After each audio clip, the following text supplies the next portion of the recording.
Hi friends, how are we today? I hope you're all doing really, really well. My name is KamikazeKitten and we are in Kami's Corner. Yay! Anyway, hi! I hope you're all doing really, really well. I'm sorry I'm a day late. I can't remember if I uploaded the last video on a Monday, but I did do the video on the Sunday. Today is Monday. I'm late, I'm sorry. Okay, so I struggled with this week's case because it's really, really old. Last week we talked about Harold Shipman, who was an absolute piece of shit. And yeah, just he was an overall just nasty. Well, this week I have another medical one for you. Now, this comes with a disclaimer, okay? So, are you ready? Warning. Today we're going to be talking about mental health, eating disorders, medical neglect, and medical abuse and murder. Okay? That's what we're going to be talking about today. Alright. If this video is not for you, there's always next week. I say this all the time. There is always next week, guys. Don't get worried. Now look at the mess in my skin. Can we just appreciate, like, my eyes are a mess. Nothing's working for me this week. I'm not happy about it. But anyway, we move. So, today we are going to be talking about Linda Laura Burfield Hazzard. That's right, baby. A female. We have a female killer on our hands, okay? So, let's get into it because this is really interesting. So, this is really, let me tell you. This case riled me. I discovered it through listening to a podcast. When I'm at work, I listen to serial killer podcasts. I listen to Bailey Sarian. You know, I listen to them all. I just love them. I love them so much. But they're so interesting. I don't love true crime. That's terrible. I'm an enthusiast. I enjoy learning about pieces of shit like this. Okay? So that's kind of what we came to. All right? So, let's talk about Linda. So Linda was born in December of 1967 in Carver, Minnesota. And Linda was one of 8 children by Susanna Neal and Montgomery Burfield. Now, I couldn't figure out what her parents did for a living. There wasn't really much said about her parents apart from that they were vegetarian. I know that sounds really weird, but stay with me on this one, okay? So, her mum and dad believed in a really strict vegetarian diet, and one day the children got sick and a physician was called out, and the physician said, yeah, your kids have parasites, so I'm going to give you these pills. So the dad was like, not only was he a vegetarian, but he was like super mad medical freak, do you know what I mean? Like one of those ones where, you know, he phones the doctor and he listens to the doctor's every fucking word. Do you know what I mean? Like, he absolutely, like, that's just who he was. Do you know what I mean? So, yeah. So he says that his children have parasites and he prescribes them with blue mass pills. Now, for those that don't know what they are, they have a high content of mercury in them. Mercury is very, very poisonous for the body. Very poisonous component. And it can lead to just a whole bunch of complications between vomiting, bloody diarrhea, kidney problems. You know, it can lead to all of that. But anyway, so the father had full faith in the doctor and he made his children take these pills every day for several years. Now, long consumption of mercury can cause massive problems, right? So for years, Linda suffered from loads of different complications to do with her stomach. She would constantly be sick, vomiting. She'd have agonizing pains, cramps, the lot. It was such a sin. But that's what she would go through for years, right? Now, another kind of side effect is that you get mood swings. And Linda was known to be very angry with her mood swings, like really aggressive and just such a shame, really, when you think about it. But yeah, she was really, really aggressive, and the doctor then had prescribed her with something called calomel. I believe that's how you say it. Calomel. It's not caramel, but like calomel. And that was supposed to help her with her agonising pain, but instead she ended up losing her teeth. So not only is she dealing with hundreds and hundreds of stomach problems, she's now lost her teeth. Brilliant. Cheers, Dad. You know what I mean? That's kind of how I'd be. But yeah, so she didn't have a really great start, if I'm honest. I felt kind of bad for her in that sense. But anyway. So, in 1886, Linda had moved away, got married, and had 2 children. Her motherhood wasn't her calling. It wasn't something that she wanted to do. She wanted to go do something for herself. It's not that she didn't love her kids. She just wasn't really into the whole motherhood thing, the whole housewife thing. She just wasn't into it, which is fair enough. Not all women do, which is fine. That's okay. Dads, again, they're not into it. Whatever. It's one of those things. I don't know. I'm not a parent. I can't judge. We don't judge here. Okay? Anyway. Moving on. So, her marriage started to go downhill around 1891. And it was said that the father, her husband, had left and abandoned them. But it was also said that Linda was the one that actually left him and the children, which is the one I actually believe the most, because she wasn't really into it anyway. So I can't imagine the husband being like, right, I'm away. Do you know what I mean? Like, I can't imagine him doing that, but I can totally imagine Linda being like, nah, sorry, not for me. See ya. Like, I can imagine her doing that. So, yeah, we're gonna go with that one, okay? But you guys can make up your own mind, okay? I'm not gonna force you to believe things. So, anyway, she was fascinated by alternative medicine, and she was also fascinated with the works of Dr. Let me just get this right. Edward Hooker Dewey. Okay, so she was fascinated with that dude, and he'd wrote some books on alternative medicine that he believed in, which was called fasting, right? Now, side note, for those that believe in fasting, intermittent fasting, or whatever it's called, I don't think it's called intermittent fasting, but you know what I mean, then that's fine. Cool, whatever, right? I personally don't believe in it. Personally don't. But each to their own. It's a bit like vegetarians and vegans. I like my meat. I like veg as well, but I like meat. But each to their own. Do you know what I mean? Do you. As long as you're not actually out there harming anybody, I don't see what the problem is. Or harming yourselves. Please don't harm yourselves. That's not good. Please don't do that. But anyway, let's carry on. So she studied his work. She studied his work so much that she contacted him through letters several times, begging him to take her on as a student. And eventually, the doctor probably got fed up with dealing with all these letters that he just went, right, fine, I'll do it. So he took her on as a student, and she began to learn his methods on fasting. Now, let me see now, 1902, yes, okay, so we're jumping forward a little bit. 1902, her divorce is finalised from her husband, and she decides, do you know what, I'm going to throw myself into a career. And she starts throwing herself into medicine.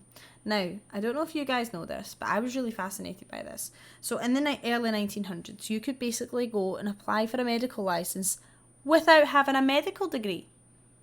Did you know that? I didn't know that. But yeah, you could do that. You could literally go up and go, hey, I practice medicine now. And they'd be like, okay, here, cool, no bother.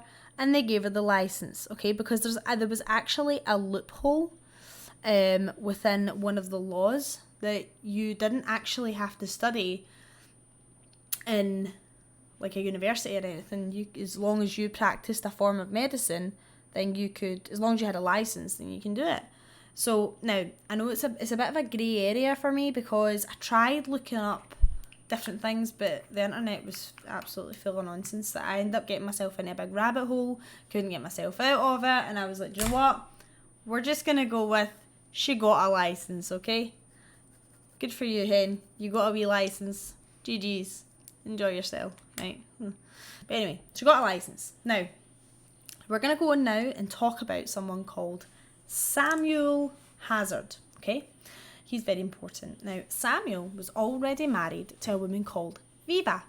And Viva, from what I read up, she seemed like a really nice person. I felt really bad for her, actually. But anyway, he was married to someone called Viva. And I don't know how long they were married. It was kind of hard to see how long they were married. It wasn't really say.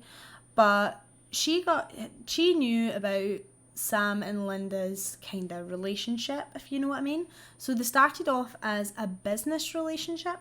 So Sam was going to go into business with Linda, but he actually found each other really attractive. I don't know, whatever. And Viva had her suspicions, and she actually found out via letter that Sam and Linda were having an affair. So Sam must have some really good dick, okay? And I'll tell you why. Because Viva was begging him not to be with Linda. Just come home with me. Please, please, please don't leave me. I can't be without you. All that pish, right? So Sam writes Linda a letter saying, listen, we can't see each other anymore. We've been caught. That's it, right? So, however, Sam doesn't exactly keep to his word. He ends up sneaking off with Linda, and he gets married. He's already married. Can we just keep that in the head? He's already married, and he went ahead and got married. Anyway, I'm sorry, I've got something in my face and it's doing my nothing. Probably just hundreds of makeup. Anyway, so yeah, he gets married to Linda. Now, on the wedding night, he goes home to tell his current wife, Viva, hey, I've just went and married this chick, by the way. I don't love you anymore. Viva loses her shit. And she knows some people. She her dad and stuff knows some really important people. And she goes, do you know what? Fuck you, dude. And she ends up getting him done for bigamy. Good for you, Viva. Good for you, hen. Now, Sam goes to jail for 2 years, right? But while he's in jail, he's writing to Viva, but he's also writing to Linda. He can't seem to make up his mind about who he wants. But anyway, Viva gets excited because his release date's opening, and obviously they're writing to each other back and forth, and Viva's thinking, right, he's going to pick me. This is great. He's going to pick me. No, unfortunately, fortunately, but he doesn't pick Viva. She waits in anticipation for his release, and he fucks off with Linda. She must have a great vagina. That's all I can say. She must be absolutely amazing in bed. I don't know. No judgment here, I suppose. We try not to judge. I roll. Ugh, such an asshole. I bet Viva. I couldn't find pictures of Viva, which was annoying because I was interested to see what Viva was like, you know, like I hope, and you know what, I hope she remarried. Like I say, I couldn't really find much about her. I really hope she did remarry because, you know, that would be nice. I think that would be nice if she did. Anyway, here we go. So, they moved away and Linda applied for a medical license, and she had opened her own like kind of little hospital. She'd opened her own hospital, and she would then start practicing her methods. Now, she would start talking to journalists, and she would start talking to people around the area. There's Kira in the background. She'd start talking to loads of other people in the area and telling them about her methods, you know, her fasting methods and how they would cure things from epilepsy to cancer. Really? Really, Linda? Really? Yeah, apparently she could cure cancer. So people were eating this shit up. They thought this was great, and they wanted to admit themselves, and they wanted to try the methods. Now, here's the thing, okay? I'm laughing because I'm uncomfortable. Okay, I'm not laughing for any other reason. I'm simply uncomfortable. Like, what the fuck? What's wrong with you? Now, our starvation methods, she would use our fasting methods, and then she would also give them daily enemas, and she would also use something called the massage treatment. Now, I know what you're thinking. Massage. Oh, that's nice, Cammy. You get a wee rub down. It's gonna be lovely. No.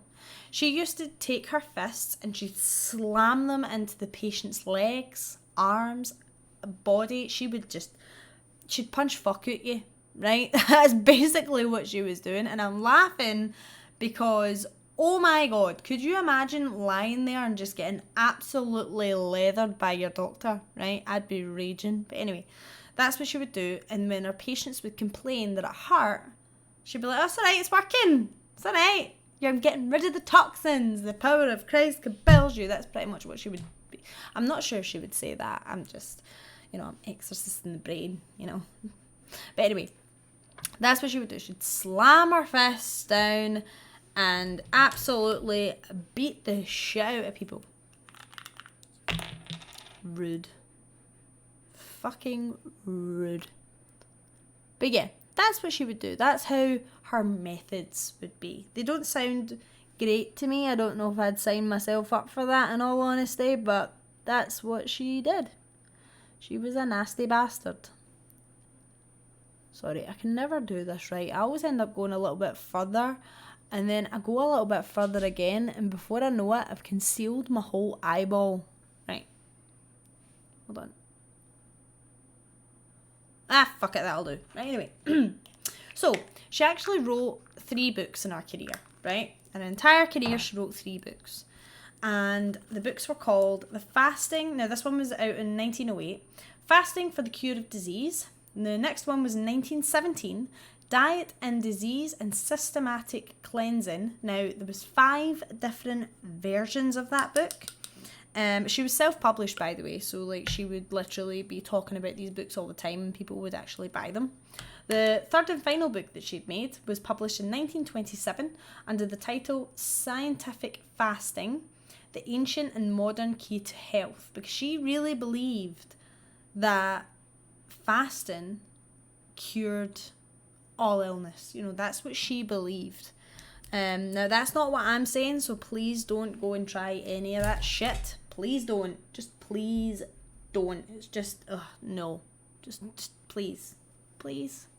Behave yourselves out there. Please just, no. Okay? Just no.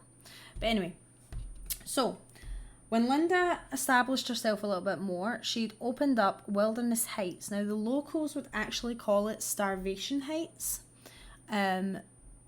Because obviously that's pretty much what she did. She starved her patients, but it also didn't make the locals feel any better, because a lot of people back in the day, you'd have to really, really convince them about things that you would do. You would have to really convince them that this was okay to do.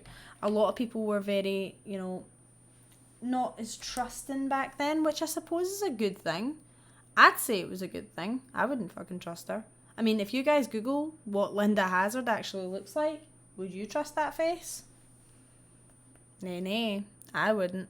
Would I fuck? But anyway, so yeah, they called it Starvation Heights. And everybody would be like, oh, don't go there. Don't go there. It's not a good place to go. You won't get out. And if you do, you'll be absolutely fucked. So just don't do it. But yeah, that's what they called it. Now, that place, I'm sorry, America. Now, Wilderness Heights was in Olala? I'm sorry. It's in Washington, right? That's what it was. And patients would spend days, weeks, months, fasting and doing diet, things. And the diet was terrible. It would consist of tomato and asparagus juice, mashed soup, strained soup, fruit such as oranges. That's pretty much all she gave you, right? And sometimes you wouldn't eat at all. So yeah, it didn't matter if you ate that day or if you felt really, really ill. She also made you do daily exercises, and a lot of the time it was walks. Okay, didn't matter how bad you felt, you were going in your walk, and that was it. What a prescription that you do not want, I tell you. Now, here's what I found fascinating. I actually found a diary entry of one of the patients, and I'm going to read it out to you guys because it's really, it's so sad, really, if I'm honest. So this guy was a civil engineer from Seattle, and he actually discovered her methods. I think it was through one of her books that he discovered her methods, and he decided he was going to try it. So the dude's name was called, I can never say it right because I'm Scottish, but we're going to give it a try. Errol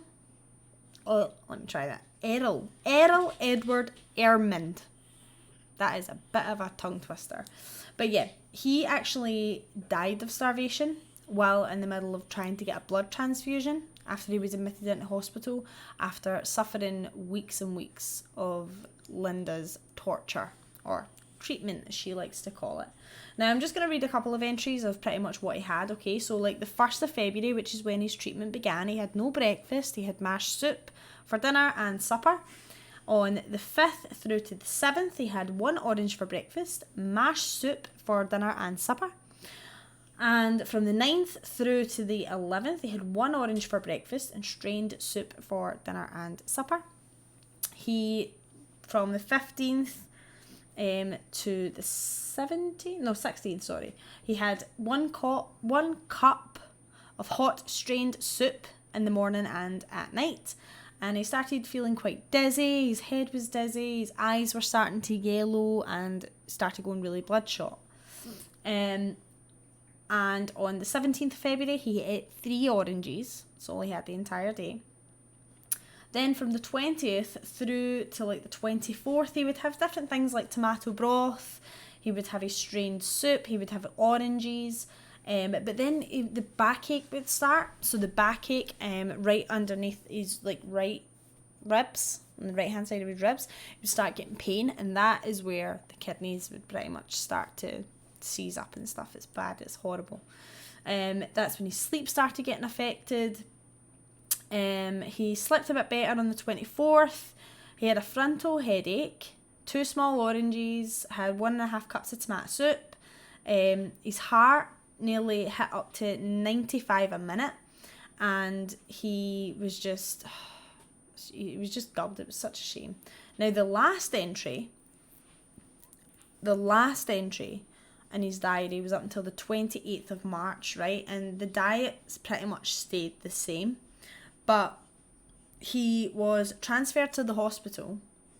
And one of his co-workers who matched his blood was going to be like, yeah, give him a blood transfusion, we need to try and save this guy. And he actually died on the operating table, which is so freaking sad. Like, what the hell, do you know what I mean? But yeah, his diary is pretty much what it consisted of, and it was just so sad, so freaking sad. Like, I can't even, I just can't, I can't, guys. It's just, sometimes these stories really get to me because like, sad. And these people believe in this woman. Do you know what I mean? They think that she's the fucking shit, when really she's just shit.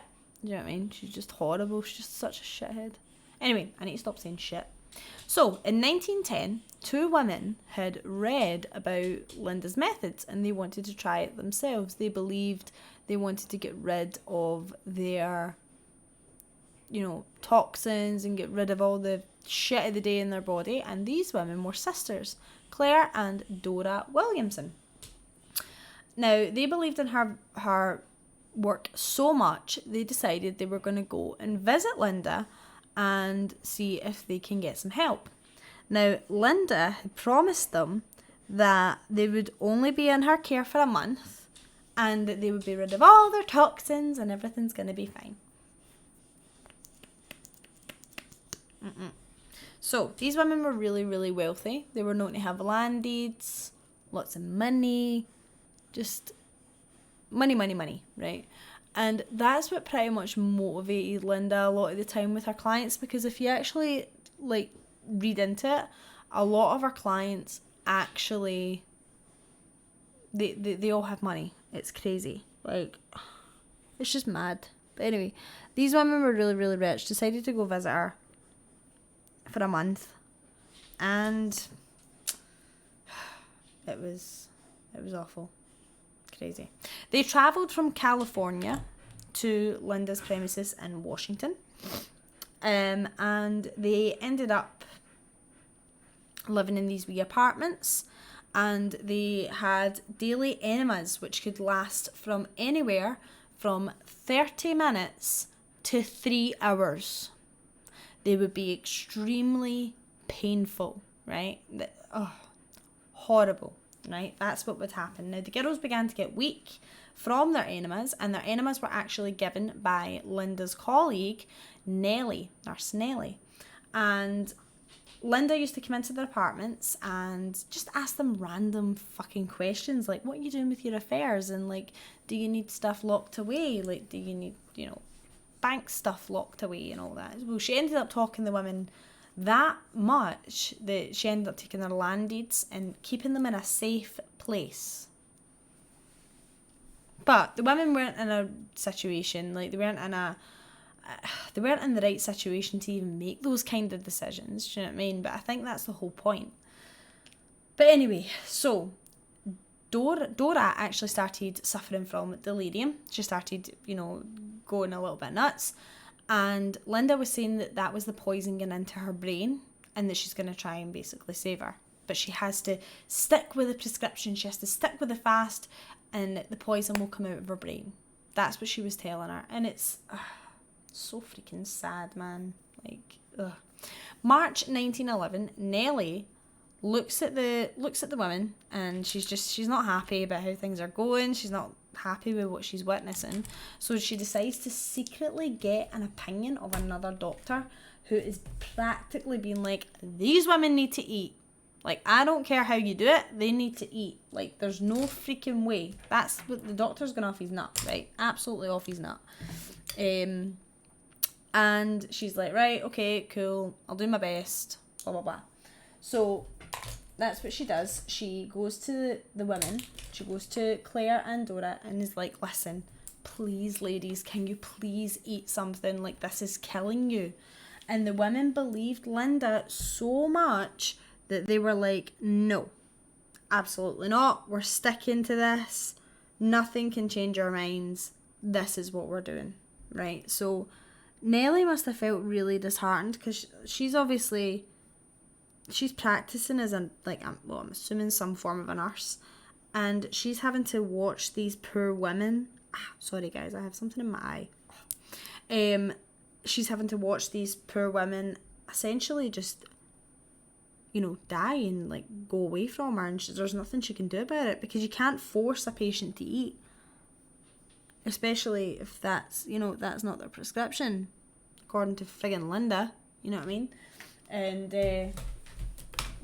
poor fucking Nellie had to just try and convince them that what they're doing, please eat something, you're gonna die. And the women are like, no, we're cool, we're fine. I don't know what's happening with my eye makeup today. I know I say this every single week, but I don't know if it's the light. I don't know what's going on. I keep like poking my eye. I'm sorry. I'm laughing because it's sore. Right, anyway. Moving on. So, anyway. Linda had transferred the women from the apartments to Wilderness Heights eventually, right? But now, as the women were being transported, the neighbours had recalled that the women were as small as children. They were so tiny and fragile, and it was just such a heartbreaking thing to watch. The neighbours were really concerned, but there was nothing that they could do. Personally, I would have been going to the authorities, but again, what can you do? Like, I was thinking about this, like, what can you actually do? What's the authorities going to do? Right, cool, they're going to a hospital. Do you know what I mean? Like, what do you want? And it was just so sad, like, how these women were taken out, the size of children. April of 1911, Sam, now do you remember Sam? Linda's husband? Bit of a shithead? Yeah? Left Viva. What an asshole. So, Sam had visited the sisters and Claire looked closer to death as each day passed, okay? And Sam had offered to compose a letter stating that this is Claire's choice of treatment, and that she wants to be cremated, and that she wants to leave Linda £25 a year, which was a lot of money back then, £25 a year as a donation to keep the hospital open, because she's so thankful and grateful for Linda's help. Like, really? But yeah, he helped her compose this letter. The attorney, Linda's attorney, had made her sign the letter saying that she wanted to be cremated, even though she didn't want to be cremated, but she believed in what, you know, our doctors and stuff were saying. So she was like, do you know what, fuck it, I'll just sign it, you know. And unfortunately, Claire is in a really bad way. She writes to this woman called Margaret in April of 1911, and it's an old nurse of hers, right, Margaret. Now, Margaret and Claire and Dora, they all kind of, like, they know each other from a long time ago. So Margaret receives this telegram saying to basically, you know, come to this place, like she needs help. Like, she managed to get the telegram to Margaret, right? Because, see, no matter, like, your letters and stuff, they were all being monitored by Linda and Sam, but she managed to sneak this telegram out. I don't know how she done it, but she did, thank God. And she wrote to Margaret, and Margaret received the telegram and knew there was something wrong right away. Like, she just knew in her gut there was something wrong. So, I don't know why I try and do this and talk. So Margaret decides that, you know, she's gonna go and find the girls. So Margaret takes her husband and, you know, goes to try and find the girls. Now, by the time Margaret gets there, Claire unfortunately passes away. Claire's away. By the time she get there, Margaret was a little bit too late, right? But Dora was still alive. So she had urged to see Dora. She was like, I need to see her. And Sam was like, oh, like, you know, you can't see her just yet. You know, you can see her, like, once we arrive properly. Because what happened was Margaret had to travel to Vancouver and then meet Sam. And Sam was like, yeah, you need to stay here tonight. Like, it's too long a journey. Like, I'm really sorry about Claire, but yeah, you can't see Dora today. You can see her when we get there. And Margaret was getting increasingly anxious. She was like, you know, I just want to see Dora. She's determined to get to Dora, you know. So yeah, she's nothing they can do. Now, Margaret was trapped for a month. Eventually, when she gets to this place, she's trapped for a month, right? She was there, you know, watching everything that was happening, and a client started tapping Margaret in the shoulder and was begging Margaret, please get me out of here. I need out of here, please. And Margaret was like, no, there's something seriously wrong with this place. You know, there's people coming up and tapping me in the shoulder, and just a nightmare. The nurse had pulled Margaret aside and showed her the case from Errol Edward Erdmond. Now, do you remember the guy with the diary? So she showed him the diary, showed her the case, and Margaret had had enough. And Margaret was getting Dora ready to leave, and Linda had stated that she'd already got guardianship over Dora. She got guardianship over that woman. Are you freaking serious? Now, no one knew about it, and Linda had demanded $700, which would actually, in today's money, would be about £20,000, or $20,000, sorry. John, who was Dora's uncle, gave travellers' checks after hours and hours of arguing with Linda about the guardianship thing. John was like, do you know what? I've had enough. Have these fucking travellers' checks, you absolute fucking nightmare of a woman. Like, I'd imagine that's what he said, right? And probably more fancy, but I'd imagine that's what he said. Dora had spent a total of 93 days within Wilderness Heights. 93 days of that treatment. And she left without a sister. How fucking sad is that? Like, honestly. It kills my soul. It absolutely kills my soul. Dora had struggled with nightmares and had only weighed about 60 pounds. Margaret had to assist her to walk, had tried to get her to eat, but she found it extremely difficult, especially after obviously having the fasting for like 93 days. Like, that's a freaking lot. Do you know what I mean? Dora had eventually, when she got her kind of wits together, Dora had contacted the British Embassy. Oh yeah, I forgot to mention they were actually from England. Sorry. I'm really bad at storytelling and I really... Get it together, Cammy. Yeah, so she contacted the British Embassy and they managed to get a warrant, and authorities had managed to detain Linda. And Linda, was going absolutely mental. She was like, I've only lost 12 patients in the entire time I've ran this place. I've only lost 12 people. Only. Are you freaking serious? She used to use excuses such as the patient had an undetermined illness, so they would do her method, but the patient would have had an undiagnosed illness, and that's what killed them, not the fasting. Are you fucking real? See what I mean? This case really annoys me. Every case annoys me. And side note, I always find something in a case that really gets my goat, and that's what got my goat. Oh, but I only lost 12 patients. Like, it's no biggie. Fuck up. Seriously, fuck all the way off. Sorry. Excuse my profanity. I am a lady, I promise. Anyway, here we go. So,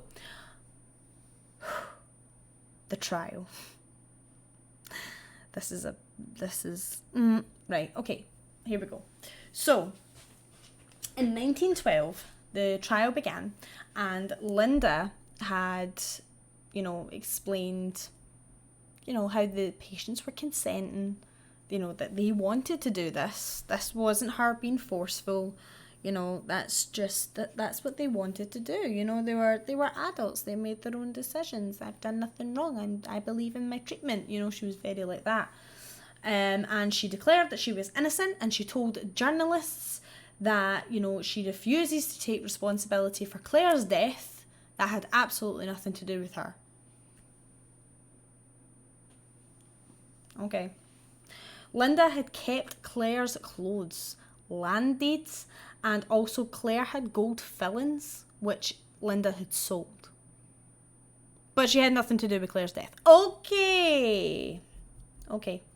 Dora had later testified against Linda and explained her time at, Wilderness Heights, and explained all of the enemas, the massages, absolutely everything. Just went full tonto on this woman, right? Told them absolutely everything, right? She just gave no fucks and she just went for it. And Linda was then convicted of manslaughter for the death of Claire Williamson. And poor Claire, she weighed less than 50 pounds when she died. And it was such a shame, honestly.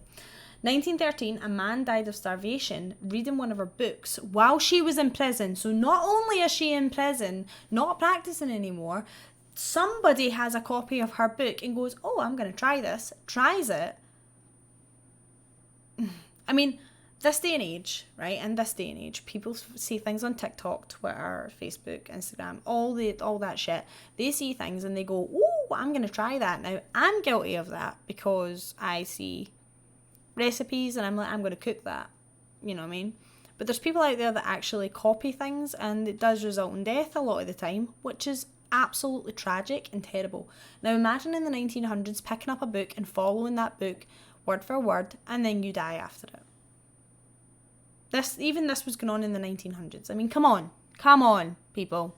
Wake up. Don't believe everything that you read, see, watch. No, stop it, please. Be good. Just, no. Snap out of it. I'm not having it. Anyway, so, while she was in friggin' prison, this guy does it and dies, okay? She was released on parole, okay, in December of 1915. And after serving 2 years, the governor, Ernest Lister, gave her a full pardon on the condition that she fucks off. She's not allowed back in the USA. Linda's like, okay, I'm gonna go. So she goes away, and she had an admirer of her work in New Zealand, and they told her, hey, you should totally come to New Zealand. So Linda and Sam pack up and they go to New Zealand. You can guess what happens there, okay? So Linda and her husband moved to New Zealand, and she practiced as a dietitian and an osteopath until 1920. And she did find a new success in 1917, where she published her book, which is Diet and the Disease of Systematic Cleansing. She published that one. And when she returned to the USA in 1920, she had the audacity to return in 1920, and she opened up another friggin' hospital. Are you friggin' serious? Like, anyway. April of 1922, police arrested Linda when they found her treating a patient in California who she claimed was a doctor, even though she didn't have a license, by the way. She still claimed that she was a doctor, and she was, beside herself. I'm a doctor. This is what I'm doing, okay? And in the spring of 1925, Leonard Ritter sold his farm to pay for treatment after 84 days of fasting, and he lost 68 pounds, and Linda's treatment killed him. He sold his farm and he died. What? But anyway, the authorities went to her again, and she couldn't believe that people were seeing her as a murderer. The audacity! I am a doctor. How dare you? Like, people were, she's helping people. I might be charging, people for this amazing treatment, but I am a doctor. I'm a professional. And people were like, no, you're a murderer. And she was absolutely fucking raging about it. She was charged £100 fine and no jail time for the farmer. Are you I hate the authorities sometimes. I really freaking do. I hate them, especially back then. Because are you friggin' stupid? Seriously? So anyway, May in 1935, a fire broke out, and she didn't even try and salvage anything. She just let the place fucking burn. Okay, she just let it burn. And that tells me that people were onto her, and she was like, fuck this, there's too much evidence here, let's just burn it. She managed to get her patients out, which was good. And she took her final patient on in 1938. She was determined to show the world that her work and her methods of fasting work. Her final patient was herself. And she starved herself, and in June of 1938, she died of starvation. Linda died of her own methods and techniques. So it's ironic. Is it? I don't know.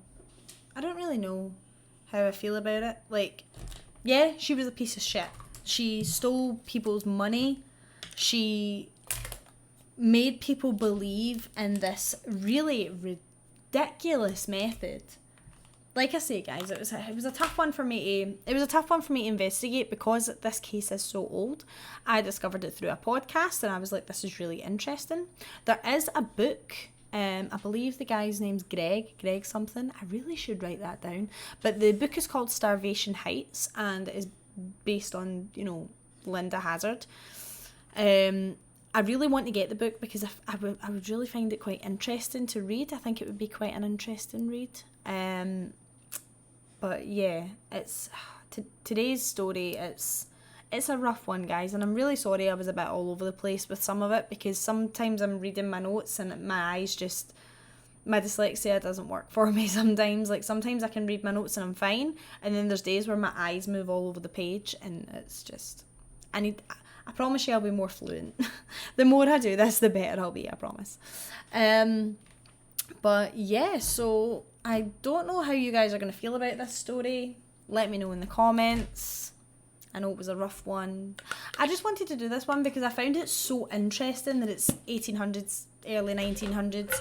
And I found it so interesting because, like I say, there's TikToks, YouTube videos, there's Facebook, all this social media shite, right? That people put loads of videos on, oh, try this, and you've got challenges that people do. that are quite morbid, and people try it, and unfortunately people do actually pass away from these things. But yeah, in the 1800s, 1900s, there's books going about and people are doing it via books. That fucking blew my mind. It blew my mind. Crazy. But anyway, I don't know how I feel about today's look. I'm just doing like something fun and flirty, I think. My hair's a bit all over the place, my skin's a riot. But I hope you like today's look. I don't know how the lighting is. I think my lighting's a bit fucked, but it's fine. We're cool. And yes, I am wearing the same t-shirt from last week, but it's clean. Okay, I do have a wash machine. Big shout out to Jerry Cinnamon. Such a legend. Love him. But anyway, let me know who you want me to talk about next time. And I do have a couple of cases on the go. There is one that is absolutely giving me nightmares right now. Massive shout out to Captain121. I always get his name. Big shout out to Cap though, because he did give me a good couple of stories to work on, and one of them is giving me nightmares, Cap. But it's okay. It's okay, because I've heard of the story before. I think I'm just in my own head about it, but it's fine. But let me know who you want to hear about. Who do you want me to investigate about? Do you want to hear some more history? Because there's a few things like Alcatraz that I'm working on as well. That's a little taster of what I'm working on. But do let me know, guys. I'm really interested. And thank you so much for everybody's lovely comments and DMs. They do mean a lot, so thank you. And I will see you guys next week. Be safe out there. Please be careful. And please, please, please, for the love of God, but see, before you read anything or watch anything, doesn't matter what it is that you're doing, please talk to somebody first. Please talk to somebody first. Don't go and do these things. Just please be careful. Please, please, please. Thank you. Bye.